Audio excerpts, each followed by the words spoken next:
Welcome to an awkward interview. I'm Yeah, here with, I feel like I should be like asking for a job or something. well, maybe you should be. I have to tell you what my advantages are and disadvantages and what I need to work on. You know, rather than me talking into the camera, because listen, everyone's just going to see you and be like Twofer, but you actually have a name. It's Keith Powell. My name is Keith Powell.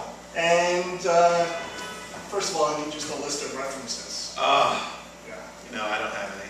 None? Nobody likes me. So, the topic of this interview is going to be bad-mouthing Tina Fey. You start. Tina Fey smells. Good. You. She does everything I want to in male form. You did that thing where you disguise the insult Yes. within a compliment or something. Yes. Or the compliment within the insult. It's true. I went out there and said she smells. Well, you were close with her, don't you? I just watch her on TV. She smells just fine from my view. She smells like heaven. What does heaven smell like? Tina Fey. Up until now, I thought it was Abe Pagoda. No. That was mothball. Sorry. He smells like purgatory. He does. It's always easy to go after Abe Pagoda. But he was good for a guy that died 16 years ago. So, Keith. Yes. When do you go back to filming 30 Rock, and at what point will the show start sucking? Hopefully never. But I don't know when. I don't know when we go back. I feel like we're going to go back at the end of August, and then we have to fly out for the Emmys and beat those Glee kids. Yeah, you guys have had really shit luck at the Emmys. I know, man. Nobody likes us. Sorry about winning every year. Nobody likes us. We have to go. I really feel like I want to give a wedgie to a Glee kid. You probably could. I think I want to do that. Go with the kid in the wheelchair? Yes, because no one will criticize me for attacking a kid in a wheelchair. It's true. Insane.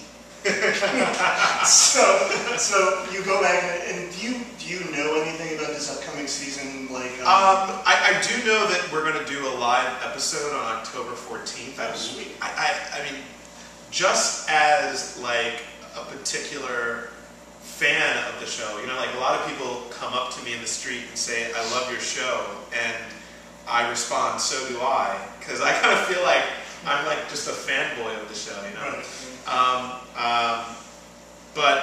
So as a fan, I kind of want to see what the writers are gonna come up with for a live episode on the 14th. I do know that Matt Damon is coming back, but I don't know how or what and when or what that's all You guys about. get amazing guest stars. Yeah, man. Does it bother you that some screen time is taken away from Twofer because of like a Selma Hayek? Her breasts are very nice, but I'm sure you would trade in those breasts for some extra screen time. Honestly, a lot of I would trade in her breasts for just about anything. I would just as long as they're not on me. I would honestly though, a lot of people have asked me that, and I don't have that feeling about the show. I think that the particular magic that works with 30 Rock works for 30 Rock, and I'm just happy that I'm a little piece of that magic, and I don't have to be like the driving force of it. So I'm okay with that. It doesn't bother me. I still feel loved. Okay. Because I mean, listen, on paper it's like a bad Love Boat episode. But it works. Every time. You know why? It's because they write the episodes first, and then go after the actors, and so that's why they always feel kind of organic to the plot. I believe that there's only been 2 times where they knew that the guest star was coming in, and I think that was Seinfeld and Oprah. Okay. And I think that both of those instances, you know, it kind of became like they kind of worked it in brilliantly. So. Now, is there a direction that you want Twofer to go in this year?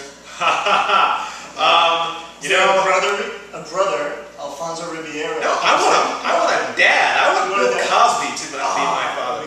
Twofer, you know, first season, Twofer wore a lot of really weird sweaters, and I feel like like me and Bill Cosby can do a weird sweater competition. It's true. But if you get Bill Cosby, you guys have to totally redo the 30 Rock intro, and you got to do that weird dancing that he was doing. What was up with that? And it worked in the 80s. Oh my God! It was genius. I ran to the television to see Bill Cosby. Did you mimic the dance? Do the. I'm just thinking it right now. I ran to the television to watch that, man. And you guys do that in unison. It would be awesome. Oh, you know what? I'm gonna get on that. I'm gonna see if Alec Baldwin would be down with. If only there was a way. Doing a Bill Cosby. If only there was a way for 30 Rock to lure big name stars to the show. I don't. Yeah, gotta figure that out, man. So listen, the other thing I want to ask you about is something dear to my heart. It's Alyssa Milano. She is very dear to my heart. I bet. I think that I've been in love with her since I was 6. I think okay, I have a very awkward, weird story about being in love with Alyssa Milano when I was 6, and I haven't told her this, so I hope she doesn't see this. I don't know. I hope she does. And she's like, the schmuck in the hat is talking about me. Yeah. But I'm the schmuck. I know we both have hats. So I can be a schmuck too. No, but so the weird story that I have about it is this is so awkward. When I was in elementary school, all the boys in elementary school assigned urinals to certain celebrities. Wow. You know, we're like 6, 7, we don't know what we're doing. So and then depending on who you have a crush on, you stand in the line of that particular urinal. And I always stood in the Alyssa Milano urinal line. So what school did you go to? It was somewhere in how does this happen? Monterey, California. I don't know. God. Jeez. I just got beat Alyssa up Milano, I peed in your urinal. Now she'll never talk to me again. Remember when I didn't have a follow-up question? Because you just